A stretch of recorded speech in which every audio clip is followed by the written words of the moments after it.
ഇന്ന് നമ്മൾ മെയിനായിട്ട് ഡിസ്കസ് ചെയ്യുന്ന ഒരു വിഷയം എന്ന് പറയുന്നത് ഒട്ടുമിക്ക ആളുകൾക്കും ഉണ്ടാവുന്ന ഒരു പ്രശ്നമാണ്. എന്നാൽ അത് പുറത്ത് പറയാനോ ഹോസ്പിറ്റലിൽ പോയി കാണിക്കാനോ അത്രയും മടിയുള്ള ഒരു വേറെ വിഷയം തന്നെ ഉണ്ടാവില്ല. ഉദാഹരണ പ്രശ്നം തന്നെ ശീഘ്രസ്ഖലനം. ഈ രണ്ട് വിഷയങ്ങളെക്കുറിച്ചാണ് നമ്മൾ ഇന്നത്തെ വീഡിയോയിൽ നമ്മൾ ഡിസ്കസ് ചെയ്യുന്നത്. ഇന്ന് നമ്മുടെ കൂടെ ഉള്ളത് ഡോക്ടർ ഭാഗ്യ മാം ആണ്.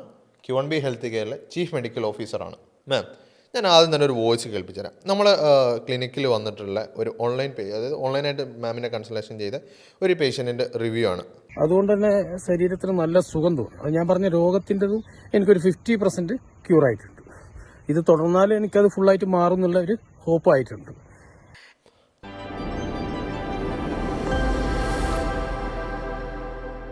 ഇന്ന് നമ്മൾ മെയിനായിട്ട് ഡിസ്കസ് ചെയ്യുന്ന ഒരു വിഷയം എന്ന് പറയുന്നത് ഒട്ടുമിക്ക ആളുകൾക്കും ഉണ്ടാവുന്ന ഒരു പ്രശ്നമാണ്. എന്നാൽ അത് പുറത്ത് പറയാനോ ഹോസ്പിറ്റലിൽ പോയി കാണിക്കാനോ അത്രയും മടിയുള്ള ഒരു വേറെ വിഷയം തന്നെ ഉണ്ടാവില്ല. ഉദാഹരണ പ്രശ്നം തന്നെ ശീഘ്രസ്ഖലനം. ഈ രണ്ട് വിഷയങ്ങളെക്കുറിച്ചാണ് നമ്മൾ ഇന്നത്തെ വീഡിയോയിൽ നമ്മൾ ഡിസ്കസ് ചെയ്യുന്നത്. ഇന്ന് നമ്മുടെ കൂടെ ഉള്ളത് ഡോക്ടർ ഭാഗ്യ മാം ആണ്. Q1B ഹെൽത്ത് കെയറിലെ ചീഫ് മെഡിക്കൽ ഓഫീസറാണ്. മാം, ഞാൻ ആദ്യം തന്നെ ഒരു വോയിസ് കേൾപ്പിച്ചു തരാം. നമ്മൾ ക്ലിനിക്കിൽ വന്നിട്ടുള്ള ഒരു അതായത് ഓൺലൈനായിട്ട് മാമിനെ കൺസൾട്ടേഷൻ ചെയ്ത ഒരു പേഷ്യൻറ്റിൻ്റെ റിവ്യൂ ആണ്. അതുകൊണ്ട് തന്നെ ശരീരത്തിന് നല്ല സുഖം തോന്നും. അത് ഞാൻ പറഞ്ഞ രോഗത്തിൻ്റെതും എനിക്കൊരു 50% ക്യൂർ ആയിട്ടുണ്ട്. ഇത് തുടർന്നാൽ എനിക്കത് ഫുള്ളായിട്ട് മാറും എന്നുള്ള ഒരു ഹോപ്പ് ആയിട്ടുണ്ട്. കണ്ടോ, ഇവർക്ക് ഉണ്ടായിരുന്ന പ്രശ്നം എന്ന് പറയുന്നത് അവർക്ക് പെട്ടെന്ന് തന്നെ വളരെ ചുരുങ്ങിയ സമയം കൊണ്ട് തന്നെ അവർക്ക് തീരെ ഉദാഹരണം ഇല്ലാത്തടത്ത് നിന്ന് അവർക്കൊരു 50% മാറി എന്നുള്ളൊരു കൺസെപ്റ്റിലേക്കാണ് അവരെത്തിയിട്ടുള്ളത്. നമുക്ക് ആ വീഡിയോ മുഴുവനായിട്ടൊന്ന് കണ്ടുവരാം. ഹായ്, ഞാൻ ജാഫർ. ഞാനിത് യൂട്യൂബിൽ കണ്ടിട്ടാണ് ഞാനൊന്ന് വിളിച്ചു നോക്കിയത്. അന്ന് 1 മന്തായി വിളിച്ചു നോക്കിയ ഡോക്ടർ ഭാഗ്യം എന്ന് പറഞ്ഞ ഡോക്ടറാണ് എനിക്ക് ഇത് ചെയ്തത്. വളരെ നീറ്റായിട്ട് എല്ലാം ചോദിച്ച് മനസ്സിലാക്കി അവർ എൻ്റെ രോഗത്തിൻ്റെ കാര്യങ്ങളെല്ലാം വളരെ വൃത്തിയാക്കി എനിക്ക് വിവരിച്ച് തന്നു. എല്ലാം സംശയങ്ങളെല്ലാം തീർത്ത് തന്നു. അവർ 2 മരുന്ന് തന്നു. പിന്നെ ഡയറ്റും എക്സസൈസും ഇതെല്ലാം വന്നിട്ട് നമ്മളെ സെബീന പറഞ്ഞു തന്നു. അവർ കറക്റ്റായിട്ട് 1 മന്ത് 3 നേരം കറക്റ്റായിട്ട് വിളിച്ച് കാര്യങ്ങൾ അന്വേഷിച്ചതുകൊണ്ട് ഞാനത് വളരെ സ്ട്രിക്റ്റായിട്ട് ഫോളോ അപ്പ് ചെയ്തിട്ടില്ലെങ്കിൽ ഒരു 75% ഫോളോ അപ്പ് ചെയ്തിട്ടുണ്ട്. അതുകൊണ്ട് തന്നെ ശരീരത്തിന് നല്ല സുഖം തോന്നും. അത് ഞാൻ പറഞ്ഞ രോഗത്തിൻ്റെതും എനിക്കൊരു 50% ക്യൂർ ആയിട്ടുണ്ട്. ഇത് തുടർന്നാൽ എനിക്കത് ഫുള്ളായിട്ട് മാറും എന്നുള്ള ഒരു ഹോപ്പ് ആയിട്ടുണ്ട്. വെയിറ്റ് നല്ല കുറഞ്ഞിട്ടുണ്ട്. ഞാൻ 82 കിലോ ഉണ്ടായിരുന്നു. ഇപ്പോൾ 77 സംതിങ് ആയിട്ടുണ്ട്. നല്ലതാണ്, വളരെ നല്ലതാണ്. ഈ സെബീന സിസ്റ്ററും വളരെ നല്ല ഉഷാറായിട്ട് കാര്യങ്ങൾ സംശയങ്ങളൊക്കെ ചോദിച്ചപ്പോൾ വളരെ ഭംഗിയായിട്ട് പറഞ്ഞു തന്നിട്ടുണ്ട്. താങ്ക് യു ഡോക്ടർക്കും നിങ്ങൾക്കും. Okay, bye. ഈ ഒരു പേഷ്യൻ്റ് മാമിൻ്റെ ഓൺലൈൻ കൺസൾട്ടേഷൻ എടുത്ത ആളായിരുന്നു. അപ്പം അവർക്ക് ഇത്ര റിസൾട്ട് ഉണ്ടെന്നുണ്ടെങ്കിൽ, അതായത് കുറഞ്ഞ സമയം അവർ ഡയറ്റും അവർ എക്സസൈസും കറക്റ്റായിട്ട് ഫോളോ അപ്പ് ചെയ്ത സമയത്ത് അവർക്ക് ചുരുങ്ങിയ സമയം കൊണ്ട് 50% മാറിയിട്ടുണ്ട് എന്നുള്ളതാണ്. അപ്പോൾ നിങ്ങളുടെ ഉദാഹരണം തീരെയല്ല പൂർണ്ണമായും നശിച്ചിട്ടുണ്ടെങ്കിലും നിങ്ങൾക്ക് തിരിച്ച് വളരെ നോർമലായി കൊണ്ടുവരാം എന്നുള്ളതാണ് ഈ ഒരു ആളുകളിൽ നിന്ന് നിങ്ങൾക്ക് മനസ്സിലാവുന്നത്. നമ്മൾ ഡോക്ടറോട് തന്നെ ചോദിക്കാം. ഡോക്ടറെ, എന്തായിരുന്നു ഇവർക്ക് ഉണ്ടായിരുന്ന ഒരു ബുദ്ധിമുട്ട്?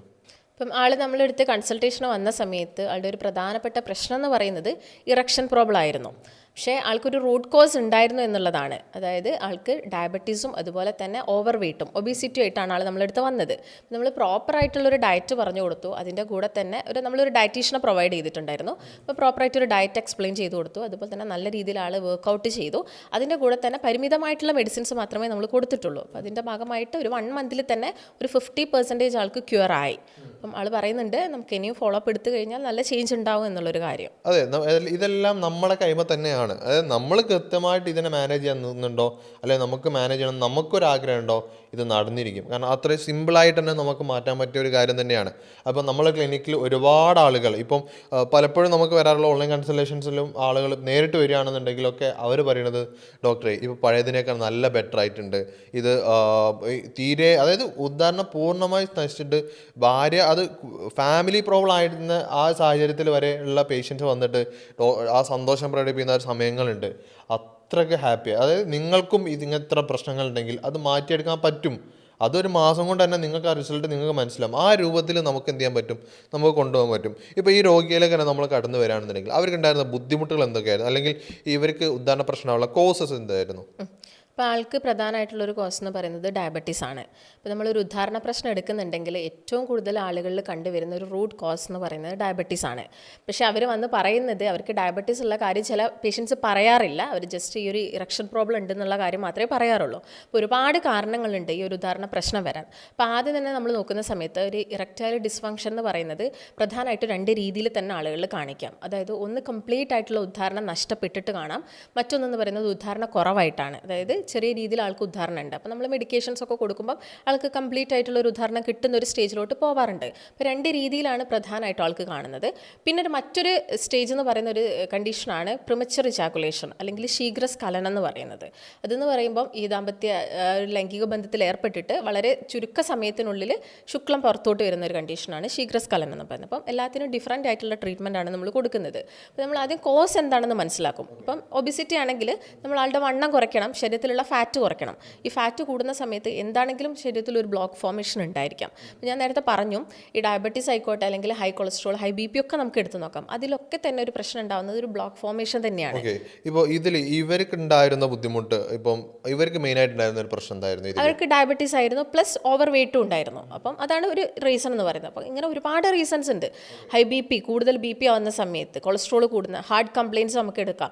അതുപോലെ തന്നെ നമ്മുടെ നേഴ്സിന് വരുന്ന പല കംപ്ലയിൻസും, കാരണം നമ്മുടെ ബ്രെയിനും മസിൽസും നേഴ്സും എല്ലാം പരസ്പരം കോർഡിനേറ്റഡ് ആണ്. അപ്പോൾ ഇതിൽ എന്തെങ്കിലും ഒരു കോർഡിനേഷൻ പ്രോബ്ലം വന്നു കഴിഞ്ഞാൽ, ഇപ്പോൾ സ്ക്ലീറോസിസ് പേഷ്യൻ്റ് എടുക്കുക അല്ലെങ്കിൽ പാർക്കിൻസണിസം നമ്മൾ എടുത്തു കഴിഞ്ഞാൽ, ഇപ്പം ഓവർ വെയ്റ്റ് നമുക്ക് നോക്കാം. അതുപോലെ തന്നെ ഈ കാലത്ത് ഏറ്റവും കൂടുതൽ ആളുകൾ ഒരു കണ്ടീഷനിലോട്ട് പോകുന്നതാണ് അഡിക്ഷൻ എന്ന് പറയുന്നത്. ആൽക്കഹോൾ അല്ലെങ്കിൽ സ്മോക്കിംഗ് പോലുള്ള പ്രശ്നങ്ങളിൽ കാണാം. അതുപോലെ തന്നെ പുരുഷന്മാരിൽ ഏറ്റവും വലിയൊരു പ്രശ്നമാണ് പ്രോസ്റ്റേറ്റ് ഗ്രന്ഥിക്ക് വരുന്ന നീർവീക്കം. അത് ശ്രദ്ധിക്കാതെ പോയി കഴിഞ്ഞ് കഴിഞ്ഞാൽ അവരിൽ പ്രോസ്റ്റേറ്റ് ക്യാൻസർ വരെ വരാനുള്ള ചാൻസസ് വളരെയധികം കൂടുതലാണ്. അതുപോലെ തന്നെയാണ് ഇഞ്ചുറീസ്. നമുക്ക് കൂടുതലായിട്ടും ആളുകളിൽ കാണുന്നതാണ് ഈ നട്ടലിന്, ഇടുപ്പിന്, മൂത്രസഞ്ചിക്ക്, പെനിസിനൊക്കെ വരുന്ന ഇഞ്ചുറീസ്. ചിലപ്പം അവർ ചെറിയ കാലഘട്ടത്തിലൊക്കെ നടുവടിച്ച് വീണതായിരിക്കാം. അത് ആ സമയത്ത് നമുക്ക് ചെറിയൊരു വേദനയായിട്ട് അതങ്ങ് പോയിട്ടുണ്ടായിരിക്കാം. പിന്നീട് വരുന്നൊരു പ്രശ്നമായിരിക്കാം ഇത്. ഓക്കെ, അപ്പോൾ ഇതിന് ഇപ്പം മാം ഒരുപാട് വിഷയങ്ങൾ പറഞ്ഞിട്ടുണ്ട്. ഞാൻ ഒന്നും കൂടെ ചുരുക്കി പിന്നെ പ്രശ്നങ്ങളൊന്ന് ഇവർക്ക് പറഞ്ഞു കൊടുക്കുകയാണെന്നുണ്ടെങ്കിൽ, ഈ ഉദ്ധാന പ്രശ്നം ഉണ്ടാവാനുള്ള മെയിൻ കാരണങ്ങൾ എന്തൊക്കെയാണ് ഒന്ന് ചുരുക്കി പറഞ്ഞു കൊടുത്താൽ? ഒരു മെയിൻ കാരണം എന്ന് പറയുന്ന സമയത്ത് നമ്മുടെ ശരീരത്തിന് അതോടെ സർക്കുലേഷൻ കുറയുന്നതാണ്. ഇപ്പോൾ സർക്കുലേഷൻ എന്ന് പറയുമ്പോൾ ശരീരത്തിൻ്റെ പല ഭാഗങ്ങളിലോട്ടും ബ്ലഡ് വെസൽസ് പോകുന്നുണ്ട്, അതുപോലെ തന്നെ ലിംഗത്തിലോട്ടും ബ്ലഡ് വെസൽ പോകുന്നുണ്ട്. ഈ ബ്ലഡ് വെസലിൽ വരുന്നൊരു ബ്ലോക്കാണ് ഇതിനുള്ള ഒരു പ്രധാനപ്പെട്ട റീസൺ. അതിൻ്റെ റൂട്ട് കോസസുകളാണ് ഞാൻ നേരത്തെ പറഞ്ഞ മെയിൻ അസുഖങ്ങൾ എന്ന് പറയുന്നത്. അപ്പം ഇങ്ങനെ ബ്ലോക്ക് ഫോർമേഷൻ ഉണ്ടായി കഴിഞ്ഞാൽ നമ്മൾ ആ ബ്ലോക്കിനെ ട്രീറ്റ് ചെയ്യണം. അപ്പോൾ അതിൻ്റെ കൂടെ തന്നെ നിങ്ങൾക്ക് എന്തെങ്കിലും അസുഖങ്ങൾ ഉണ്ടെങ്കിൽ അത് നോർമൽസിയിലോട്ട് വരണമല്ലോ. അപ്പോൾ നിങ്ങൾ ഈ ഒരു ബ്ലോക്ക് മാത്രം ട്രീറ്റ് ചെയ്ത് പോയിട്ട് നിങ്ങൾ ഡയബറ്റീസ് കൺട്രോൾ ആവണമല്ലോ. ഡയബറ്റീസ് കൺട്രോൾ ആയി കഴിഞ്ഞാൽ മാത്രമാണ് ഈ ബ്ലോക്ക് ട്രീറ്റ് ആവുള്ളൂ. അപ്പോൾ നമുക്ക് ഇപ്പോൾ താൽക്കാലികമായിട്ട് നിങ്ങളൊരു ഇഞ്ചക്ഷൻ എടുത്തു കഴിഞ്ഞാൽ ചിലപ്പോൾ ആ ബ്ലോക്കിനൊരു ശമനം അതൊന്ന് കുറഞ്ഞേക്കാം. പക്ഷേ നിങ്ങൾക്ക് ഡയബറ്റീസ് ഉണ്ട്, വീണ്ടും ഡയബറ്റീസ് കൂടിക്കഴിഞ്ഞാൽ ഈ ബ്ലോക്ക് ഫോർമേഷൻ ഉണ്ടാവാം. അപ്പോൾ ഡയബറ്റീസ് ആണ് റൂട്ട് കോസ് എങ്കിൽ ഡയബറ്റീസിന് ട്രീറ്റ്മെൻറ്റ് എടുക്കണം. ഓക്കെ, ഇപ്പം പറഞ്ഞു വരുന്നിട്ടുള്ളത് പ്രധാനമായിട്ടും ആളുകൾ കണ്ടുവരാനുള്ള, അതായത് ഒട്ടുമിക്ക ആളുകൾക്കും ഈ ഇറക്ഷൻ്റെ പ്രശ്നം വരാനുള്ള കാരണം ഡയബറ്റിക് വരുന്നതാണെന്നുള്ളതാണ്. അപ്പോൾ പ്രമേഹ രോഗികൾ പ്രത്യേകം ശ്രദ്ധിക്കുക. ഇപ്പം നിങ്ങൾക്ക് ചിലപ്പോൾ ഒരു കോംപ്ലിക്കേഷൻ ചിലപ്പോൾ ഉണ്ടായിക്കോളണമെന്നില്ല. ഇത് ഭാവിയിൽ നിങ്ങളിത് കൺട്രോൾ ചെയ്തിട്ടില്ല എന്നുണ്ടെങ്കിൽ നിങ്ങൾക്ക് ഉറപ്പായിട്ടും ഈ പറഞ്ഞ പ്രശ്നങ്ങളൊക്കെ വരും. അപ്പോൾ ഡയബറ്റിക്കിൻ്റെ കേസിൽ നമുക്ക് ഇപ്പം ഡോക്ടർ മെയിനായിട്ട് ഡീൽ ചെയ്യുന്ന ഒരു ഏരിയയാണ് ഈ ഡയബറ്റിക്, അതുപോലെ തന്നെ ഈ പിന്നെ ഇറക്ഷൻ പ്രശ്നങ്ങൾ, പ്രോസ്റ്റേറ്റ് പ്രശ്നങ്ങളൊക്കെ മാം ഡിസ്കസ് ചെയ്യുന്നതാണ്. അപ്പോൾ ഇതുപോലുള്ള പ്രശ്നങ്ങൾ നിങ്ങൾക്ക് ഉണ്ടെന്നുണ്ടെങ്കിൽ താഴെ കാണുന്ന നമ്പറിൽ കോൺടാക്ട് ചെയ്യാവുന്നതാണ്. മാമിൻ്റെ ഓൺലൈനായിട്ടും ഓഫ്ലൈനായിട്ടും കൺസൾട്ടേഷൻ നിങ്ങൾക്ക് എടുക്കാവുന്നതാണ്. അപ്പോൾ നമ്മളിപ്പോൾ സംസാരിച്ച് വന്നിട്ടുള്ളത് ഡയബറ്റിക്കിനെ കുറിച്ചായിരുന്നു. ശരിക്ക് പ്രമേഹ രോഗികൾക്ക് ഉദാഹരണം നഷ്ടപ്പെടാനുള്ള കാരണം എന്താണ്? നമ്മൾ പ്രമേഹ രോഗികളെ എടുത്തു നോക്കുന്ന സമയത്ത് എന്താണെങ്കിലും അവരൊരു ഇൻസുലിൻ റെസിസ്റ്റൻസ് എന്ന് പറഞ്ഞൊരു കണ്ടീഷൻ ഉണ്ടായിരിക്കാം. ഇതിൻ്റെ ഭാഗമായിട്ട് സർക്കുലേഷൻ കുറയാം, രക്തചംക്രമണം അവരുടെ ബോഡിയിൽ കുറയാനുള്ള ചാൻസസ് ഉണ്ട്. നമുക്കറിയാമല്ലോ, ഡയബറ്റീസ് ഒരു പരിധിയിൽ കൂടിക്കഴിഞ്ഞാൽ ഒരു 5 വർഷത്തിന് മുകളിലായിട്ട് ഡയബറ്റീസ് നിൽക്കുന്നുണ്ടെങ്കിൽ അവിടെ എന്താണെങ്കിലും ഒരു ന്യൂറോപ്പതി എന്ന് പറഞ്ഞൊരു കണ്ടീഷനും ഡെവലപ്പ് ചെയ്യാം, ഡയബറ്റിക് ന്യൂറോപ്പതി. അപ്പോൾ അതിൻ്റെ ഭാഗമായിട്ടും അവരിൽ ഈ ഒരു പ്രശ്നം വരാം, ഇറക്ഷൻ പ്രോബ്ലം വരാനുള്ള ചാൻസസ് കൂടുതലാണ്. ഓക്കെ, ഇപ്പം ഇതല്ലാതെ നമുക്ക് ഈ പറഞ്ഞ പോലെ വേറെ എന്തൊക്കെ പ്രശ്നങ്ങളാണ് നമ്മൾ ഉദാഹരണം നഷ്ടപ്പെടുത്തുന്നത്? അപ്പം ഇപ്പം നമ്മൾ ഒരു കോസസ് എടുത്തു നോക്കുന്ന സമയത്ത് ഏറ്റവും കൂടുതൽ ആളുകളിൽ കണ്ടുവരുന്നത് ചെറുപ്പക്കാരിലും ഉണ്ട്. അപ്പോൾ പ്രായമായവരിലായിരുന്നു ഒരു കാലത്തൊക്കെ കണ്ടുവന്നത്, പക്ഷേ ഇന്ന് ചെറുപ്പക്കാരിലും കാണുന്നുണ്ട്. ഇതിനുള്ള ഒരു പ്രധാനപ്പെട്ട റീസൺ എന്ന് പറയുന്നത് ഓവർ വെയ്റ്റ് ആണ്. വെയിറ്റ് കൂടുന്നത് കൊണ്ടാണ്. നന്നായിട്ട് നമ്മൾ ഫാസ്റ്റ് ഫുഡ് കഴിക്കുന്നുണ്ട്, അതിന് വേണ്ട അത്രയുള്ളൊരു എക്സസൈസോ കാര്യങ്ങളോ ഒന്നും ചെയ്യുന്നില്ല, വയറ് കൂടുന്നു ശരീരത്തിൽ. നിങ്ങൾ ചിന്തിച്ച് നോക്കുക, ഈ ലിംഗം എന്ന് പറയുന്നത് നമ്മുടെ വയറിന് താഴോട്ട് വരുന്ന ഒരു ഏരിയ ആണ്. അപ്പോൾ നമ്മുടെ വയറിൻ്റെ ഭാഗത്ത് വരുന്ന ഒരു വണ്ണം എന്ന് പറയുന്നത് ഫ്യൂച്ചറിൽ അവർക്ക് ഒരു ബ്ലോക്ക് ഫോർമേഷന് നല്ലൊരു കാരണമാണ്. അപ്പോൾ നമുക്ക് വയറ് കൂടുന്നതും ഓവർ വെയ്റ്റ് ആവുന്നതൊക്കെ പുരുഷന്മാരിൽ, അതായത് യങ്സ്റ്റേഴ്സിൽ ഇത് വലിയൊരു റീസണാണ്. അതാണ് കല്യാണം കഴിക്കുന്നതിന് മുൻപേ അവർക്ക് ഇങ്ങനെയുള്ള പ്രോബ്ലംസ് സ്റ്റാർട്ട് ആവുന്നത്. അപ്പോൾ ഫുഡ് ഹാബിറ്റ്സിൽ വന്ന ചേഞ്ചസ് നമ്മൾ എന്താണെങ്കിലും അതൊന്ന് നോർമലൈസ് ചെയ്ത് കൊണ്ടുവരണം. അപ്പോൾ ഡോക്ടർ പറയുന്നത് കുടവയറുണ്ടോ ഉദാര പ്രശ്നം ഉണ്ടാവും എന്നുള്ളതാണല്ലേ? ചാൻസസ് കൂടുതലാണ്. ഇപ്പം ഇതുപോലെ നമുക്ക് ഇപ്പം മെയിനായിട്ടുള്ള ആളുകൾ സിമ്പിളായിട്ട് ചോദിക്കുകയാണെന്നുണ്ടെങ്കിൽ ശരിക്കും ഉദാഹരണ പ്രശ്നം ഉണ്ടാക്കുന്ന ഭക്ഷണങ്ങൾ എന്തൊക്കെയായിരിക്കും? ഉദാഹരണ പ്രശ്നങ്ങൾ ഉണ്ടാകുന്ന ഭക്ഷണങ്ങൾ എന്ന് പറയുമ്പോൾ നമുക്ക് പ്രധാനമായിട്ടും പറയാൻ പറ്റുന്നത് ഫാസ്റ്റ് ഫുഡ് തന്നെയാണ്.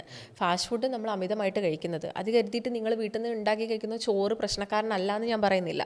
ചോറും വലിയൊരു പ്രശ്നക്കാരൻ തന്നെയാണ്. ഇപ്പോൾ നമുക്കറിയാം, ചോറ് കഴിച്ച് കഴിഞ്ഞാലും ഇപ്പോൾ നമ്മൾ പഞ്ചസാര കൂടുതലായിട്ടുള്ള ഫുഡുകൾ കഴിച്ച് കഴിഞ്ഞാലും ഇപ്പോൾ മൈദ എടുത്ത് കഴിഞ്ഞാലും ഇതൊക്കെ നിങ്ങളുടെ ശരീരത്തിനകത്ത് ഒരു ഊർജ്ജം തന്നിട്ട് പിന്നെ അത് ഫാറ്റായിട്ടാണ് സ്റ്റോർ ചെയ്യുന്നത്. ഈ ഫാറ്റ് കൂടുക എന്ന് പറയുന്നത് നമ്മുടെ ശരീരത്തിന് നമുക്കറിയാം ഒരുപാട് ബുദ്ധിമുട്ടുകൾ ഉണ്ടാക്കും. അത് ഫാറ്റി ലിവർ മാത്രമല്ല ഉണ്ടാക്കുന്നത്, ഡയബറ്റീസ് ഉണ്ടാക്കാം, അതുപോലെ തന്നെ ഉദാഹരണ പ്രശ്നങ്ങളും ഉണ്ടാക്കാം.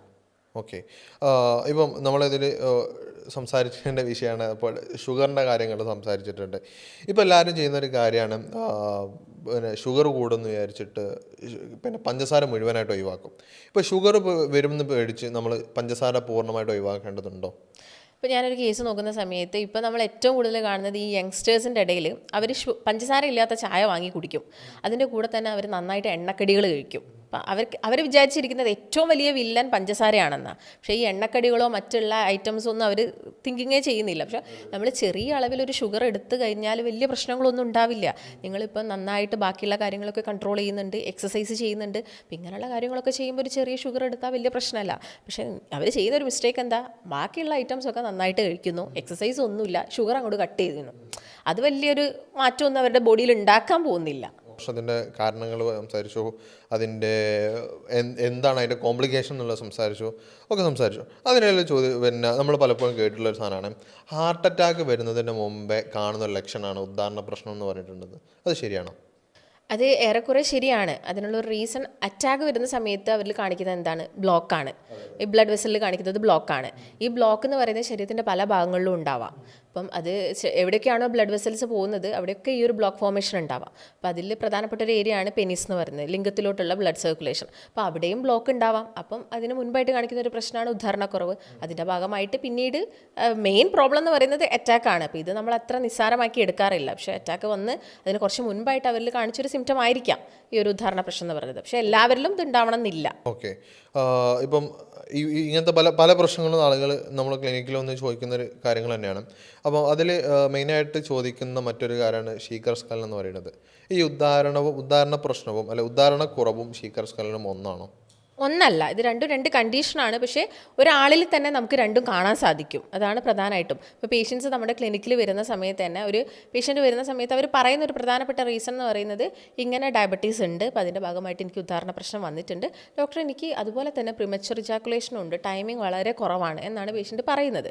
അപ്പോൾ പ്രിമച്വർ ഇജാക്കുലേഷൻ എന്ന് പറയുമ്പോൾ നമ്മൾ ആ ലൈംഗിക ബന്ധത്തിൽ ഏർപ്പെട്ടതിന് പെട്ടെന്ന് തന്നെ ശുക്ലസ്ഖലനം ഉണ്ടാവുന്നത്, അതായത് ശീഘ്രസ്ഖലനം നടക്കുക, ശുക്ലം പെട്ടെന്ന് പുറത്തോട്ട് വരുന്നതിനെയാണ്. അപ്പോൾ ഇത് 10 സെക്കൻഡിനുള്ളിൽ തന്നെ സംഭവിക്കാം. ചില ആളുകൾ 1 സെക്കൻഡ് 2 സെക്കൻഡിനുള്ളിലും പ്രശ്നം വരാം.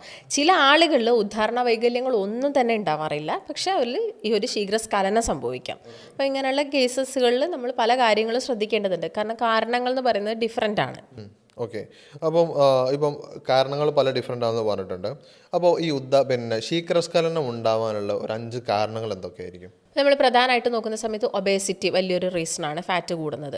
അതുപോലെ തന്നെ ഡയബറ്റീസ് പേഷ്യൻസിൽ നമ്മൾ ഉദാഹരണ പ്രശ്നങ്ങൾ കാണിക്കാറുണ്ട്. അതുപോലെ തന്നെ നെർവ് ഡിസോർഡേഴ്സ് ഉള്ള ആളുകളിൽ ഉദാഹരണ പ്രശ്നം പ്രധാനമായിട്ടും കാണിക്കാറുണ്ട്. അതുപോലെ തന്നെയാണ് ആൽക്കഹോളും അതുപോലെ തന്നെ പുകവലിയും. ഇപ്പോൾ പുകവലിൻ്റെ കേസൊക്കെ എടുത്ത് നോക്കുന്ന സമയത്ത് നമ്മൾ ഒരുപാട് പേഷ്യൻസിനോട് ചോദിക്കാറുണ്ട്, നിങ്ങൾ പുകവലിക്കാറുണ്ട്? ചില ആളുകൾ അത് പറയാറില്ല. ഈ പുകവലി എന്ന് പറയുന്നത് വലിയൊരു കാരണക്കാരനാണ്. കാരണം നമ്മൾ ബ്ലഡ് വെസൽസ് കൺസ്ട്രിക്റ്റ് ആവുകയാണ് ചെയ്യുന്നത്. നമ്മൾ പുകവലിക്കുന്നതിനനുസരിച്ച് ബ്ലഡ് വെസൽസിൻ്റെ ടെമ്പറേച്ചർ കുറയുകയും അതിൻ്റെ ഭാഗമായിട്ട് ഈ ഒരു രക്തക്കുഴൽ കൺസ്ട്രക്റ്റ് ആവും, ചുരുങ്ങി കഴിഞ്ഞാൽ എന്താണ്, അവിടേക്ക് പ്രോപ്പറായിട്ടുള്ള സർക്കുലേഷൻ ഇല്ല. അപ്പോൾ അതിൻ്റെ ഭാഗമായിട്ട് പ്രിമച്വർ ഇജാക്കുലേഷൻ വരാം.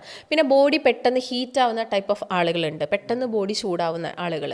അവരുടെ ഭക്ഷണ രീതി ആയിരിക്കാം അത് ചിലപ്പം, അല്ലെങ്കിൽ പണ്ട് മുതൽ അവർ അങ്ങനെ ആയിരിക്കാം. അങ്ങനെയുള്ള ആളുകളിൽ നമ്മൾ ഈ ഒരു പ്രിമച്വർ ഇജാക്കുലേഷൻ കണ്ടുവരാറുണ്ട്. ഓക്കെ, അപ്പോൾ അതിൽ ഡോക്ടർ ഇപ്പോൾ പറഞ്ഞതിൽ നമുക്ക് 1-2 വിഷയങ്ങളോട് നമുക്ക് ഡീറ്റെയിൽ ആയിട്ട് പറഞ്ഞാൽ നല്ല കാര്യങ്ങളാണ്. അത് ഒന്നാണ് പുകവലി. പുകവലി നല്ലതാണോ? പുകവലി നല്ലതാണെന്ന് ആരും പറയില്ല. പുകവലി എന്ന് പറയുന്നത് നമുക്ക് എല്ലാവർക്കും അറിയാം. നമ്മളൊരു സിനിമ കാണാൻ പോകുന്നുണ്ടെങ്കിൽ നമ്മൾ അവിടെ ഒരു കാണുന്നൊരു കാര്യമാണ് പുകവലി ആരോഗ്യത്തിന് ഹാനികരമാണെന്നുള്ളൊരു കാര്യം. അപ്പോൾ നമുക്ക് എല്ലാവർക്കും അറിയുന്നൊരു കാര്യമാണ്. അതിൻ്റെ പാക്കറ്റിൽ പോലും എഴുതി കാണിക്കുന്നുണ്ട് ഒട്ടും ശരീരത്തിന് നല്ലത്. എന്നിട്ടും നമ്മളിൽ പലരും ഒരു സുഖത്തിന് വേണ്ടിയിട്ടോ അവർക്ക് എന്തോ അത് വലിച്ചു കഴിഞ്ഞാൽ ശരിക്കും ഒരു അഡിക്ഷനാണ്. അപ്പോൾ ഒന്ന് വലിച്ചു കഴിഞ്ഞാൽ പിന്നെ അവർക്ക് അടുത്ത ദിവസം 2 എണ്ണം വലിക്കാൻ തോന്നും. അങ്ങനെ അവർ അഡിക്റ്റായിട്ട് പോവുകയാണ് ചെയ്യുന്നത്. അപ്പോൾ പുകവലി എന്ന് പറയുന്നത് ശരീരത്തിന് ഒട്ടും നല്ലതല്ല. ഈ പറഞ്ഞ പോലെ തന്നെ ശരീരത്തിനകത്ത് പല ഭാഗങ്ങളിലായിട്ട് ബ്ലോക്ക് ഉണ്ടാക്കാം. അതൊന്ന് പ്രധാനമായിട്ടും നമ്മുടെ ഹാർട്ടിലോട്ട് പോകുന്ന ബ്ലഡ് വെസൽസിൽ ഉണ്ടാക്കാം. അതുപോലെ തന്നെ പെനിസിലോട്ട് പോകുന്ന ബ്ലഡ് വെസൽസിൽ ഉണ്ടാക്കാം. കാലിലോട്ട് പോകുന്ന ബ്ലഡ് വെസൽസ് നമുക്കറിയാം ബേർജേഴ്സ് ഡിസീസ് അതിൻ്റെ ഭാഗമായിട്ട് വരുന്നതാണ്. ഈ പുകവലിൻ്റെ ഭാഗമായിട്ട് നമ്മുടെ കാലിൽ സർക്കുലേഷൻ ഇല്ലാതെ നെക്രോസിസ് വന്നിട്ട് കാല് കട്ട് ചെയ്യുന്ന സ്റ്റേജിലോട്ട് വരെ അത് പോവാറുണ്ട്. അപ്പം പുകവലി ഒട്ടും തന്നെ ശരീരത്തിന് നല്ലൊരു കാര്യമില്ല. ഓക്കെ, ഇപ്പോൾ അതിൽ നമ്മൾ നേരത്തെ പറഞ്ഞ വിഷയങ്ങളിൽ സംസാരിച്ചൊരു കാര്യമാണ് നമ്മൾ കഴിക്കുന്ന ഭക്ഷണങ്ങൾ ഇതിന് കാരണമാവുന്നുണ്ട് എന്നുള്ളത്. അപ്പം ഈ ശീഘ്രസ്ഖലനം ഉണ്ടാക്കാൻ അല്ലെങ്കിൽ ശീഘ്രസ്ഖലനം ഉണ്ടാക്കുന്ന ഒരു ഭക്ഷണങ്ങൾ എന്തൊക്കെയായിരിക്കും? ശീഘ്രസ്ഖലനം ഉണ്ടാക്കുന്ന ഫുഡുകൾ എന്ന് പറയുമ്പോൾ കൂടുതലായിട്ട് നമ്മൾ മീറ്റ് കഴിക്കുന്നുണ്ടെങ്കിൽ, മീറ്റ് കഴിക്കുക എന്ന് പറയുമ്പോൾ മീറ്റ് ഒട്ടും തന്നെ കഴിക്കേണ്ടെന്നൊന്നും പറയുന്നില്ല. അപ്പോൾ ആഴ്ചയിൽ നമ്മൾ 1-2 ദിവസം ചെറിയൊരളവിൽ മീറ്റ് കഴിച്ചാൽ പ്രശ്നമല്ല. പക്ഷേ എല്ലാ ദിവസവും 3 നേരം കഴിക്കുന്ന ആളുകളുണ്ട്. ഇപ്പോൾ നമ്മൾ ഈ ഒരു പ്രശ്നം ശീഘ്രസ്ഖലനം മാത്രമല്ല, ഉദാഹരണ പ്രശ്നം നമ്മൾ ഏറ്റവും കൂടുതൽ കണ്ടുവരുന്ന ഒരാളുകൾ എന്ന് പറയുന്നത് പ്രവാസികളാണ്. പ്രവാസികൾക്ക് ഇത് കാണാനുള്ളൊരു റീസൺ അവരുടെ ഫുഡ് ഹാബിറ്റ്സ് ആണ്. അവരുടെ ഫുഡ് ഹാബിറ്റ്സിൻ്റെ ഭാഗമായിട്ട് അവരിൽ പകുതിയിലേറെ ആളുകളും പുറത്തുനിന്നാണ് ഫുഡ് കഴിക്കുന്നത്. ഇപ്പം ഏറ്റവും കൂടുതൽ ഇപ്പം നമ്മുടെ നാടുകളിലാണെങ്കിൽ ഏറ്റവും കൂടുതൽ ഹോട്ടൽസൊക്കെ ഓപ്പൺ ആവുന്ന ഒരു സമയം എന്ന് പറയുന്നത് രാത്രി സമയങ്ങളിലാണ്. ഈ രാത്രി ഹെവി ഫുഡ് കഴിച്ച് കിടക്കുന്ന ഒരു ശീലമാണ് നമ്മൾ പലർക്കും ഉള്ളത്.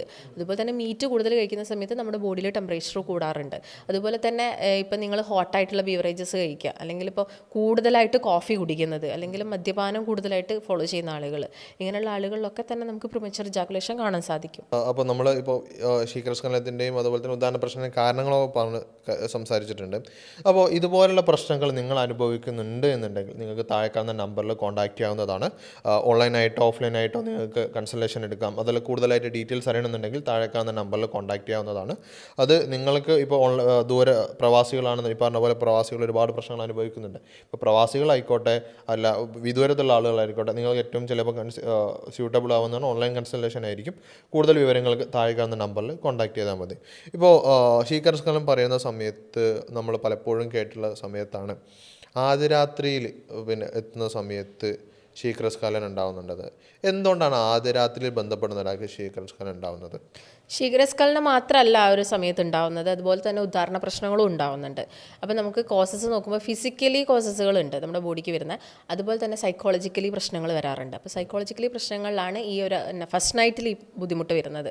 കാരണം ഫസ്റ്റ് നൈറ്റിൽ ആദ്യം തന്നെ വൈഫുമായിട്ട് കോൺടാക്ട് ചെയ്യുന്ന സമയത്ത് ഇപ്പം പുരുഷന്മാരുടെ മനസ്സിൽ പല തിങ്കിങ്സും കാര്യങ്ങളും ഉണ്ടാവും. ആൻസൈറ്റി ഉണ്ടാവാം, അവർക്ക് ചിലപ്പം ഒരു ടെൻഷൻ ആയിരിക്കാം. ഓക്കെ, ഇത് ഞാൻ സക്സസ് ആയിട്ടില്ലെങ്കിൽ വൈഫിൻ്റെ മുന്നിൽ ഞാൻ അവിടെ കൊച്ചായി പോവുമോ അല്ലെങ്കിൽ ചെറുതായി പോവുമോ, അങ്ങനെയുള്ള ഒരുപാട് മാനസികമായിട്ട് അവരിലൊരു സ്ട്രെസ്സും കാര്യങ്ങളും ഉണ്ടാകുന്നതിൻ്റെ ഭാഗമായിട്ട് നമുക്ക് ഈ പ്രശ്നങ്ങൾ വരാം. കാരണം ഞാൻ പറഞ്ഞല്ലോ, നമ്മുടെ ബ്രെയിനും നമ്മുടെ ശരീരവും പല ഭാഗങ്ങളുമായിട്ട് കോർഡിനേറ്റഡ് ആണ്. ഈ കോർഡിനേഷൻ നഷ്ടപ്പെടും. നെർവ്സും മസിൽസിൻ്റെ ഒക്കെ കോർഡിനേഷൻ നഷ്ടപ്പെടുന്ന സമയത്ത് ഈ ബുദ്ധിമുട്ടുകൾ ഉണ്ടാവാം. ഓക്കെ, അപ്പോൾ അതുപോലെ തന്നെ നമ്മൾ ഡിസ്കസ് ചെയ്യേണ്ട ഒരു വിഷയം തന്നെയാണ് പോൺ അഡിക്ഷൻ എന്ന് പറയുന്നത്. അല്ലെങ്കിൽ ഈ പോൺ അഡിക്ഷനും മാസ്റ്റർബേഷനും എങ്ങനെയാണ് ഈ ശീഘ്രസ്ഖലനം ബാധിക്കുന്നത്? പോൺ അഡിക്ഷൻ എന്ന് പറയുന്ന സമയത്ത് അവർ പോൺ വീഡിയോസ് ഒരുപാട് കാണും. അപ്പം ഇങ്ങനെ കണ്ടു കഴിയുന്ന സമയത്ത് അവർ കൂടുതലായിട്ട് ഈ ഒരു മാസ്റ്റർബേഷൻ ചെയ്യാനുള്ള ടെൻഡൻസി കൂടുകയാണ് ചെയ്യുന്നത്.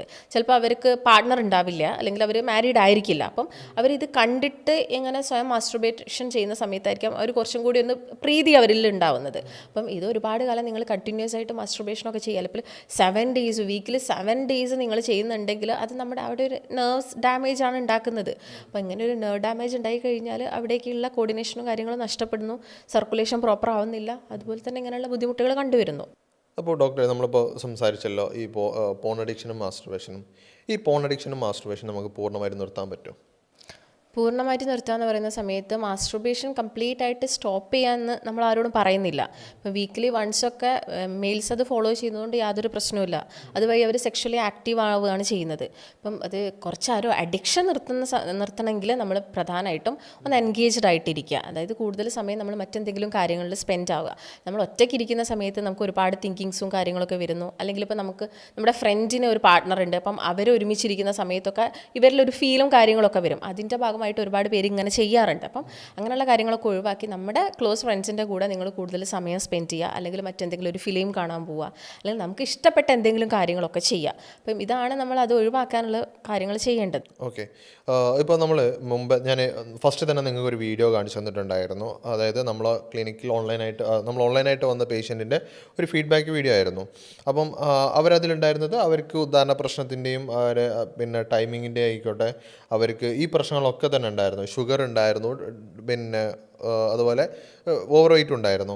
ഇതെല്ലാം നമുക്ക് കംപ്ലീറ്റ് ആയിട്ട് ഒരു മാസം കൊണ്ട് മാറിയിട്ടുണ്ട്. അപ്പോൾ ഡോക്ടറെ, ഇതെങ്ങനെയാണ് ഒരു മാസം കൊണ്ട് പൂർണ്ണമായി മാറ്റാൻ പറ്റിയത്? അല്ലെങ്കിൽ ഇവർക്ക് എന്താണ് ഒരു 5 കിലോ അവർ ഒരു മാസം കൊണ്ട് തന്നെ വെയിറ്റ് കുറഞ്ഞെന്ന് പറഞ്ഞു. ഇതെങ്ങനെയാണ് ഒരു മാസം കൊണ്ട് ഇവർക്ക് പ്രശ്നം മാറിയത്? ആൾ ആ വീഡിയോയിൽ തന്നെ പറയുന്നുണ്ട്, ഡോക്ടർ എനിക്ക് 2 മെഡിസിനേ തന്നിട്ടുള്ളൂ, അപ്പോൾ ഞാൻ കൃത്യമായിട്ടുള്ളൊരു ഡയറ്റ് എടുത്തു, എക്സസൈസ് ചെയ്തു, ഡയറ്റീഷ്യൻ കറക്റ്റായിട്ട് അവരെ ലീഡ് ചെയ്തു ആ ഒരു 1 മന്തെന്ന്. അപ്പോൾ നമ്മൾ പ്രധാനമായിട്ടും ഫോക്കസ് ചെയ്തത് അവരുടെ ഒരു ലൈഫ് സ്റ്റൈൽ ചേഞ്ചസ് ആണ്. ലൈഫ് സ്റ്റൈൽ ചേഞ്ചസ് എന്ന് പറയുമ്പോൾ ഡയറ്റ് നമ്മൾ ഇൻക്ലൂഡ് ആക്കി, അതുപോലെ തന്നെ എക്സസൈസും കൊടുത്തു. അപ്പോൾ അവർ ഡയറ്റ് കൃത്യമായിട്ട് എടുത്തു, ഡയബറ്റീസ് കുറഞ്ഞു.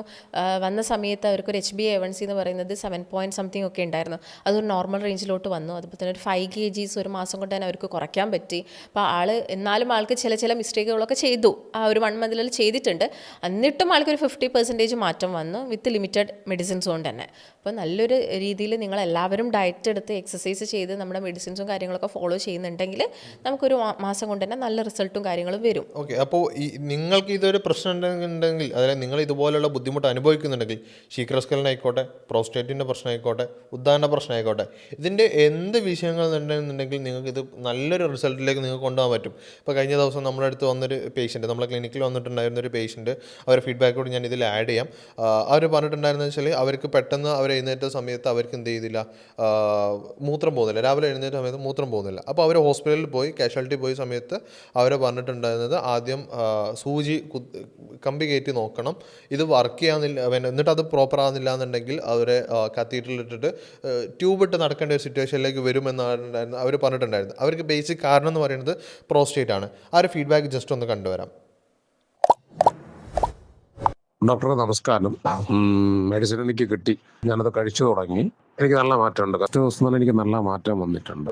ഡോക്ടറെ ഒന്ന് അറിയിക്കണമെന്നുണ്ടായിരുന്നു. ഒരുപാട് മെഡിസിൻ ഉപയോഗിച്ച ആളാണ്. 2 ഡോക്ടറെ കണ്ടിട്ടുള്ളൂ. ആ ഒരു ഡോക്ടറുടെ വിഷയം മരുന്ന് ഉപയോഗിച്ച ആളാണ്. പക്ഷെ അതിനേക്കാളും ഇത് വളരെ ബെറ്ററാണ്. ആ മെഡിസിനെ കഴിച്ചൊരു 10 ദിവസം കഴിഞ്ഞ ശേഷം മാത്രമേ -0.1 മാത്രമേ മാറ്റമുള്ളൂ. പക്ഷെ ഡോക്ടറെ കഴിച്ച മെഡിസിൻ എനിക്ക് ഇന്നലെ മോർണിംഗിൽ കയ്യിൽ കിട്ടി. ഞാൻ മോർണിംഗിലും കഴിച്ചു, ഈവനിങ്ങിലും ആ പറഞ്ഞതുപോലെ കഴിച്ചു. പക്ഷെ പ്രതീക്ഷിക്കാത്ത മാറ്റം ബോഡിക്കുണ്ട്, ശരീരത്തിലുള്ള നെർവിനുണ്ട്, ദാമ്പത്തികത്വത്തിന് മാറ്റമുണ്ട്. 2 വർഷങ്ങൾക്ക് ശേഷമാണ് നല്ല വൈഫോട്ട് ജീവിച്ചത്. Thank you. ഞാൻ ഡോക്ടർ ഡയറക്റ്റ് ഒന്ന് കാണുന്നുണ്ട്. ശരി. അപ്പോൾ ഈ വീഡിയോ നിങ്ങൾ കണ്ടില്ലേ, അവർക്ക് ഈ സർജറി പറഞ്ഞെടുത്തുനിന്ന് അവർക്ക് വെറും 3 ആഴ്ച കൊണ്ടാണ് ഈ പ്രശ്നം മാറിയിട്ടുണ്ടായിരുന്നത്. അപ്പോൾ ഇത്രയേ ഉള്ളൂ. നിങ്ങൾ കറക്റ്റായിട്ട് നിങ്ങൾ ഇതിന് റെഡിയാണോ, നിങ്ങൾക്ക് ആ പ്രശ്നം മാറിക്കിട്ടും. അതിന് ഒരുപാട് 6 മാസമോ 1 ഇയറോ ഒന്നും മരുന്ന് കഴിക്കേണ്ട ആവശ്യമില്ല. ഈവൻ ഡയബറ്റിക്കിന് പോലും നമ്മളെ റിസൾട്ട് ക്ലിനിക്കിൽ വരുന്ന റിസൾട്ട് എന്ന് പറയുന്നത് 1 മന്ത് കൊണ്ട് തന്നെ HbA1c നോർമലിലേക്ക് പോവാണ്. അതെന്തുകൊണ്ടാണ്?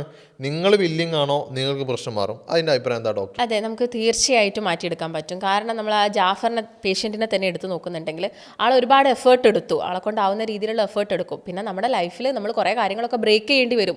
നമ്മൾ ചിലപ്പോൾ ഫ്രണ്ട്സ് നമ്മളോട് പുറത്ത് പോയിട്ട് ഫുഡ് കഴിക്കാം, അല്ലെങ്കിൽ വൈകുന്നേരം ഒരു ചായക്കടി കുടിക്കാം, ഒരു ചായക്കടിയല്ലേ വലിയ പ്രശ്നമൊന്നുമില്ലല്ലോ എന്ന് പറയുന്നതൊക്കെ നമ്മൾ ചിലപ്പോൾ ബ്രേക്ക് ചെയ്ത് അതിനെല്ലാത്തിനും ഒരു എഫേർട്ട് കൂടുതൽ എടുത്ത് നിങ്ങളൊരു ഡയറ്റൊക്കെ എടുക്കുന്ന സമയത്തെ ആ വലിയൊരു ചേഞ്ച് നിങ്ങൾക്ക് ഉണ്ടാവുള്ളൂ. അല്ലാതെ നിങ്ങൾ ഇപ്പോൾ ഒരു ദിവസം ഡയറ്റ് എടുത്തു, സെക്കൻഡ് ഡേ നിങ്ങൾ വീണ്ടും പോയിട്ട് എന്തെങ്കിലുമൊക്കെ കഴിച്ചു, കുഴപ്പമില്ല, നാളെ കുറച്ച് അധികം എക്സസൈസ് ചെയ്യാം എന്ന് വിചാരിക്കാൻ പാടില്ല. എടുക്കുന്നുണ്ടെങ്കിൽ നിങ്ങൾ ഒരു മാസം കൃത്യമായിട്ട് എടുക്കുക. അതിൻ്റെ കൂടെ തന്നെ മെഡിസിൻസ് കൂടി കഴിക്കുമ്പോഴേ നമുക്ക് നല്ല രീതിയിലുള്ള റിസൾട്ടും കാര്യങ്ങളും ഉണ്ടാവുള്ളൂ. തീർച്ചയായിട്ടും. ഇപ്പം നമ്മൾ ഒരുപാട് കാര്യങ്ങൾ നമ്മളിപ്പോൾ ഡിസ്കസ് ചെയ്തു. പല വിഷയം, ഇപ്പോൾ ശീഘ്രസ്ഖലനം, പ്രോസ്റ്റേറ്റ് പ്രശ്നങ്ങൾ എല്ലാം നമ്മളിപ്പോൾ ഡിസ്കസ് ചെയ്തിട്ടുണ്ട്. ഇപ്പോൾ അതിൽ ഒരു കാര്യം കൂടി നമുക്ക് സംസാരിക്കേണ്ട ഒരു വിഷയമാണ് വയാഗ്ര എന്ന് പറയുന്നത്. പല ആളുകളും ഇന്ന് ചെറുപ്പക്കാരൊക്കെ പ്രത്യേകിച്ച് എടുക്കുന്ന ഒരു കാര്യമാണ് വയാഗ്ര എന്ന് പറയുന്നത്. കാരണം അവർക്ക് പാർട്ണറായിട്ട് ചിലപ്പോൾ എപ്പോഴെങ്കിലും കിട്ടുന്ന ടൈമിംഗ് ആയിരിക്കും. പക്ഷേ ആ സമയത്ത് അവർ വയാഗ്ര ഉപയോഗിച്ചിട്ട് കൂടുതൽ സമയത്ത് അവർക്ക് സെക്സ് ചെയ്യാം എന്നുള്ളൊരു രൂപത്തിലാണ് വയാഗ്ര എടുക്കുന്നത്. ഈ വയാഗ്ര എടുത്താലുള്ള പ്രശ്നങ്ങൾ എന്തൊക്കെയായിരിക്കും? അല്ലെ വയാഗ്ര നല്ലതാണോ? ഒരിക്കലുമല്ല. നമ്മൾ വയാഗ്ര എന്ന് പറയുന്ന സമയത്ത് ഇപ്പം ചെറുപ്പക്കാരിൽ തന്നെയാണ് ഏറ്റവും കൂടുതൽ ഇപ്പം അവർ പ്രിസ്ക്രിപ്ഷൻ ഇല്ലാതെ മെഡിക്കൽ ഷോപ്പിൽ പോയിട്ടാണ് ഇത് വാങ്ങി കഴിക്കുന്നത്. അപ്പോൾ ഇങ്ങനെ വയാഗ്ര നിങ്ങൾ കഴിക്കുന്നുണ്ടെങ്കിൽ നമ്മുടെ ശരീരത്തിൽ എന്തൊക്കെ അസുഖങ്ങളാണ് ഉള്ളത് എന്ന് നമുക്കറിയില്ല. ഇപ്പം ഈ ചെറുപ്പക്കാരിലും ഇത് വന്നത് ഒരു പക്ഷേ ഡയബറ്റീസിൻ്റെ സ്റ്റാർട്ടിങ് ആയിരിക്കാം, അവരിൽ കൊളസ്ട്രോൾ ഉണ്ടായിരിക്കാം. ഇതൊന്നും അറിയാതെ അവർ ചിലപ്പം വയാഗ്ര എടുത്തു കഴിഞ്ഞ് കഴിഞ്ഞാൽ അതിൻ്റെ ഒരു സൈഡ് എഫക്റ്റ് ബോഡിയിൽ കാണിക്കാം. ചിലപ്പോൾ അവർ BP കൂടുകയും അല്ലെങ്കിൽ അറ്റാക്കിൻ്റെ സാധ്യതകളൊക്കെ ഒരുപാട് കൂടുതലാണ്. അതുപോലെ തന്നെയാണ് പ്രായമായിട്ടുള്ള ആളുകളും, അവരുടെ ബോഡിയിലും ഒരുപാട് ചേഞ്ചസ് നടന്നുകൊണ്ടിരിക്കുക. അപ്പോൾ ഇതൊന്നും അറിയാതെ നിങ്ങൾ ഒരു മെഡിസിൻ ഒരു ഡോക്ടറുടെ പ്രിസ്ക്രിപ്ഷൻ ഇല്ലാതെ കഴിക്കുന്നത് തന്നെ വലിയൊരു പ്രശ്നമുള്ളൊരു കാര്യമാണ്. ഓക്കെ. ഇപ്പം നമുക്ക് ഇപ്പോൾ വയാഗ്ര ഇഷ്യൂ ആണെന്ന് ഡോക്ടർ പറഞ്ഞു. ഇപ്പോൾ വയാഗ്രയ്ക്ക് പകരമായിട്ട് നമുക്ക് ഉദാഹരണ പ്രശ്നത്തിനും ശീഘ്രസ്ഖലനത്തിനും ഉപയോഗിക്കാൻ പറ്റുന്ന കാര്യങ്ങൾ എന്തൊക്കെയായിരിക്കും? പിന്നെ നമ്മുടെ ആയുർവേദത്തിൻ്റെ കേസൊക്കെ നോക്കുകയാണെങ്കിൽ ഒരുപാട് മെഡിസിൻസ് ഉണ്ട്. അപ്പോൾ അതിൻ്റെ സൈഡ് എഫക്റ്റ് എന്ന് പറയുന്നത് നെഗ്ലിജിബിൾ ആണ്. അപ്പോൾ നമുക്ക് വലിയ സൈഡ് എഫക്റ്റോ കാര്യങ്ങളോ ഒന്നുമില്ല. പക്ഷേ നിങ്ങളൊരു വയാഗ്ര എടുത്താൽ ചിലപ്പോൾ നിങ്ങൾക്ക് പെട്ടെന്ന് എന്തായിരിക്കും ഉദാഹരണം കിട്ടുമായിരിക്കും. ഇപ്പം നമ്മളൊരു ആയുർവേദ മെഡിസിൻസ് അല്ലെങ്കിൽ ഹോമിയോ മെഡിസിൻസ് ഒക്കെ കഴിക്കുന്നുണ്ടെങ്കിൽ കുറച്ച് സമയം എടുക്കും, പക്ഷേ നമുക്ക് വേറെ ബുദ്ധിമുട്ടുകളൊന്നുമില്ല. അപ്പം നമുക്ക് സമയം എടുത്ത് കഴിക്കാൻ പറ്റുന്ന ഒരുപാട് മെഡിസിൻസ് ആയുർവേദത്തിലുണ്ട്. ഇപ്പം അശ്വഗന്ധ ചൂർണ്ണമാണെങ്കിലും ത്രിഫല ചൂർണ്ണമൊക്കെ ആണെങ്കിലും അതിൻ്റെ പ്രോപ്പറായിട്ടുള്ള രീതിയിൽ നിങ്ങൾ കഴിക്കുന്നുണ്ടെങ്കിൽ മാറ്റങ്ങൾ വരും. അതുപോലെ തന്നെയാണ് നിങ്ങൾ നായ്ക്കുരണ പരിപ്പ്, ഇതൊക്കെ എല്ലാവരും കേൾക്കുന്ന കാര്യങ്ങളാണ്. അപ്പോൾ അതൊക്കെ നമുക്ക് ട്രൈ ചെയ്യാം. അതുപോലെ തന്നെ പ്രിമച്വർ ഇജാക്കുലേഷനൊക്കെ ആണെങ്കിൽ നമ്മൾ ഭക്ഷണത്തിലും കൂടി ചേഞ്ചസ് വരുത്തണം. നമ്മൾ മെഡിസിൻസ് മാത്രം കഴിച്ചു കഴിഞ്ഞാൽ നമുക്ക് മാറ്റങ്ങൾ വരില്ല. ഇപ്പോൾ ഡോക്ടറെ, നമ്മളിപ്പോൾ പല വിഷയങ്ങളും സംസാരിച്ചിട്ടുണ്ട്. ഇപ്പോൾ ഉദാഹരണ പ്രശ്നത്തിൻ്റെ കാരണങ്ങൾ സംസാരിച്ചു, ശീഘ്രസ്ഖലനത്തിൻ്റെ കാരണങ്ങൾ സംസാരിച്ചു, അതിൻ്റെ എന്താണ് അതിൻ്റെ മാറ്റം വരുത്തേണ്ടതൊക്കെ നമ്മൾ സംസാരിച്ചു. എങ്കിലും നമ്മളിപ്പോൾ ഉദാഹരണ പ്രശ്നം ഉണ്ടെന്നുണ്ടെങ്കിൽ നമ്മൾ കഴിക്കേണ്ട ഭക്ഷണങ്ങൾ എന്തൊക്കെയായിരിക്കും? ഇപ്പം നമ്മൾ പ്രധാനമായിട്ടും ഭക്ഷണത്തിനകത്ത് ആൻറ്റി ഇൻഫ്ലമേറ്ററി ആയിട്ടുള്ളതും ഒമേഗ 3 റിച്ച് ആയിട്ടുള്ള ഫുഡുകളാണ് ഉൾപ്പെടുത്തേണ്ടത്. അതുപോലെ തന്നെ വൈറ്റമിൻ C റിച്ച് ആയിട്ടുള്ള ഫ്രൂട്ട്സുകളൊക്കെ കഴിക്കുക. ഇപ്പോൾ ഫ്രൂട്ട്സുകൾ കഴിക്കാൻ നമ്മൾ പേഷ്യൻസിനോട് പറയാറുണ്ട്. അപ്പോൾ നിങ്ങൾ ശ്രദ്ധിക്കേണ്ട ഒരു പ്രധാനപ്പെട്ട കാര്യം, ഡയബറ്റിക് പേഷ്യൻ്റ് ഒക്കെ ആണെങ്കിൽ കൂടുതലായിട്ടും മധുരമുള്ള ഫ്രൂട്ട്സ് കഴിക്കരുത്. അപ്പോൾ മീഡിയം പഴുപ്പിലുള്ള ഫ്രൂട്ട്സുകൾ കഴിക്കുക. ഫ്രൂട്ട്സുകളിൽ തന്നെ പ്രധാനമായിട്ട് നോക്കുന്ന സമയത്ത് പേരക്കയും അനാറ് അഥവാ ഉറുമാമ്പഴമൊക്കെ നിങ്ങൾ കഴിക്കുന്നത് ഉദാഹരണ പ്രശ്നത്തിനൊക്കെ നല്ലതാണ്. അതുപോലെ തന്നെ നിങ്ങൾ കഴിക്കേണ്ടത് അധികം റിഫൈൻഡ് അല്ലാത്ത ഫുഡുകളാണ്. റിഫൈൻഡ് ആയിട്ടുള്ള സെറൽസും കാര്യങ്ങളൊന്നും നിങ്ങൾ കൂടുതലായിട്ട് യൂസ് ചെയ്യരുത്. റിഫൈൻഡ് ഓയിൽസ് അമിതമായിട്ട് യൂസ് ചെയ്യാൻ പാടില്ല. അതുപോലെ തന്നെ നിങ്ങളുടെ ഭക്ഷണത്തിനകത്ത് ഒമേഗ 3 റിച്ച് ആയിട്ടുള്ള ചെറുമത്സ്യങ്ങളായിട്ടുള്ള മത്തി, അയല, ഫ്ലാക്സ് സീഡ്സ് ഇതൊക്കെ കൂടുതലായിട്ട് കഴിക്കുക.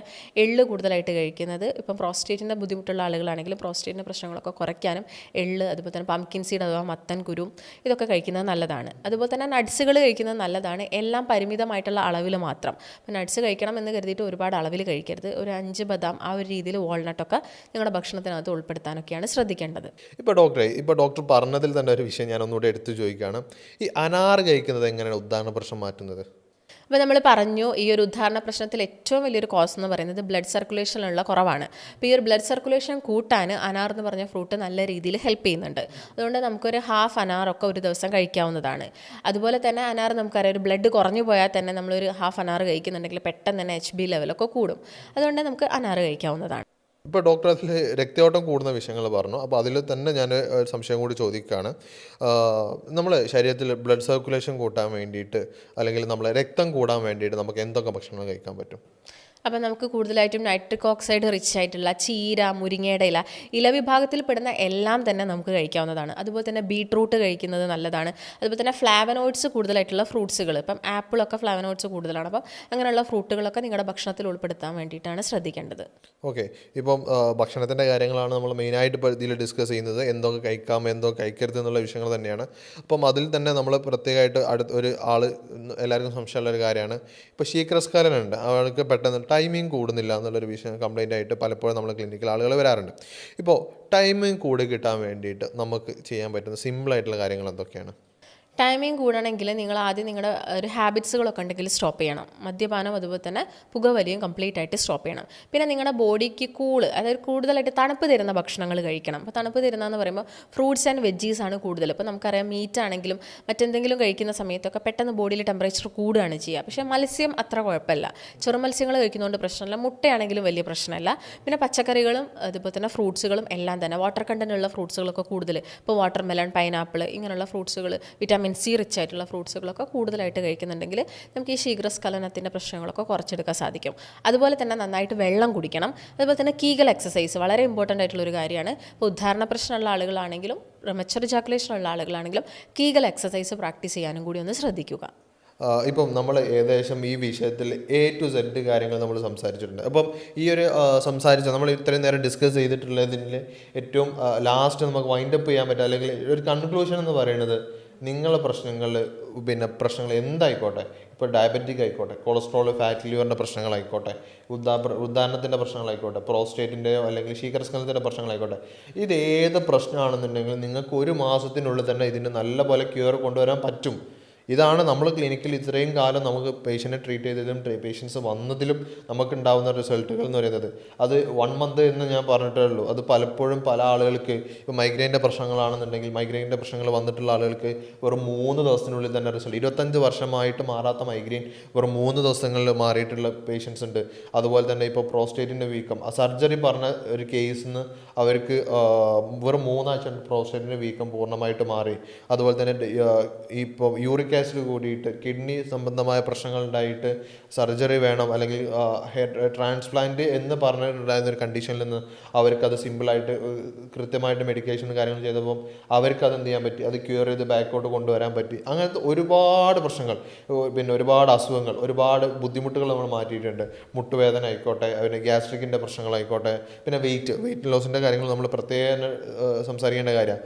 എൻ്റെ വെയിറ്റ് കുറയൂല എന്ന് പറഞ്ഞ സ്ഥാനത്ത് 1 മാസം കൊണ്ട് 10 കിലോയും 15 കിലോയും കുറച്ചിട്ടുള്ള പേഷ്യൻസ് ഉണ്ട്. അപ്പോൾ അതെന്താണ്, അവർക്ക് കൃത്യമായിട്ട് അവരെ ഫോളോ അപ്പ് ചെയ്യുക എന്നുള്ള കാര്യങ്ങൾ തന്നെയാണ്. അതിന് കൃത്യമായിട്ട് നമ്മളെടുത്ത് നമ്മളെ ഡയറ്റീഷ്യൻസ് ഉണ്ട്, നമ്മളെ ഡോക്ടേഴ്സ് ഉണ്ട്, എല്ലാം ഉണ്ട്. അപ്പോൾ ഈ ഒരു പാത്തിലൂടെ കടന്നു പോകുന്ന സമയത്ത് അവർക്ക് ഈ പറഞ്ഞ പോലെ കംപ്ലീറ്റ് അസുഖങ്ങളും ക്യൂറായി പോയിട്ടുമുണ്ട്. അപ്പോൾ നിങ്ങൾക്കും ഇതുപോലുള്ള പ്രശ്നങ്ങളെന്നുണ്ടെങ്കിൽ, നിങ്ങളിപ്പം ഒരുപാട് സ്ട്രെസ്ഡ് ആണെന്നുണ്ടെങ്കിൽ അല്ലെങ്കിൽ ഇത് പ്രശ്നങ്ങൾ അനുഭവിക്കുന്നതാണെന്നുണ്ടെങ്കിൽ നിങ്ങൾക്കും നല്ലൊരു ക്യൂർ നമുക്ക് നൽകാൻ പറ്റും. അതിന് കൂടുതൽ ഡീറ്റെയിൽസ് അറിയണമെന്നുണ്ടെങ്കിൽ താഴെ കാണുന്ന നമ്പറിൽ കോൺടാക്ട് ചെയ്താൽ മതി. ഞാൻ ആദ്യം നിങ്ങൾക്കൊരു വീഡിയോ കാണിച്ചു തന്നിട്ടുണ്ടായിരുന്നു. അതായത് അവർക്ക് 1 മാസം കൊണ്ട് അവർക്ക് ഉദാഹരണ പ്രശ്നം മാറിയിട്ടുണ്ട്, അവർ 5 കിലോ വെയിറ്റ് കുറഞ്ഞിട്ടുണ്ട്, അവർ ഡയബറ്റിക് കൺട്രോളിലേക്ക് എത്തിയിട്ടുണ്ട്. അതുപോലെ നിങ്ങൾക്കും പറ്റും. ആ വീഡിയോ നിങ്ങൾ ജസ്റ്റ് ഒന്നുകൂടി കണ്ടുവരും. ഹായ്, ഞാൻ ജാഫർ. ഞാനിത് യൂട്യൂബിൽ കണ്ടിട്ടാണ് ഞാനൊന്ന് വിളിച്ചു നോക്കിയത്. അന്ന് 1 മന്തായി വിളിച്ചു നോക്കിയപ്പോൾ ഡോക്ടർ ഭാഗ്യം എന്ന് പറഞ്ഞ ഡോക്ടറാണ് എനിക്ക് ഇത് ചെയ്തത്. വളരെ നീറ്റായിട്ട് എല്ലാം ചോദിച്ച് മനസ്സിലാക്കി അവർ എൻ്റെ രോഗത്തിൻ്റെ കാര്യങ്ങളെല്ലാം വളരെ വൃത്തിയാക്കി എനിക്ക് വിവരിച്ച് തന്നു. എല്ലാം സംശയങ്ങളെല്ലാം തീർത്ത് തന്നു. അവർ 2 മരുന്ന് തന്നു. പിന്നെ ഡയറ്റും എക്സസൈസും ഇതെല്ലാം വന്നിട്ട് നമ്മളെ സെബീന പറഞ്ഞു തന്നു. അവർ കറക്റ്റായിട്ട് 1 മന്ത് 3 നേരം കറക്റ്റായിട്ട് വിളിച്ച് കാര്യങ്ങൾ അന്വേഷിച്ചതുകൊണ്ട് ഞാനത് വളരെ സ്ട്രിക്റ്റായിട്ട് ഫോളോ അപ്പ് ചെയ്തിട്ടില്ലെങ്കിൽ ഒരു 75% ഫോളോ അപ്പ് ചെയ്തിട്ടുണ്ട്. അതുകൊണ്ട് തന്നെ ശരീരത്തിന് നല്ല സുഖം തോന്നും. അത് ഞാൻ പറഞ്ഞ രോഗത്തിൻ്റെതും എനിക്കൊരു 50% ക്യൂറായിട്ടുണ്ട്. ഇത് തുടർന്നാലും എനിക്കത് ഫുള്ളായിട്ട് മാറും എന്നുള്ള ഒരു ഹോപ്പായിട്ടുണ്ട്. വെയിറ്റ് നല്ല കുറഞ്ഞിട്ടുണ്ട്. ഞാൻ 82 കിലോ ഉണ്ടായിരുന്നു, ഇപ്പോൾ 77 സംതിങ് ആയിട്ടുണ്ട്. നല്ലതാണ്, വളരെ നല്ലതാണ്. ഈ സെബീന സിസ്റ്ററും വളരെ നല്ല ഉഷാറായിട്ട് കാര്യങ്ങളും സംശയങ്ങളൊക്കെ ചോദിച്ചപ്പോൾ വളരെ ഭംഗിയായിട്ട് പറഞ്ഞു തന്നിട്ടുണ്ട്. താങ്ക് യു ഡോക്ടർക്കും നിങ്ങൾക്കും. Okay, bye. അപ്പോൾ നിങ്ങൾ ഈ വീഡിയോയിൽ കണ്ട പോലെ തന്നെ നിങ്ങൾക്കും ഇതുപോലെ നല്ല റിസൾട്ട് കിട്ടും.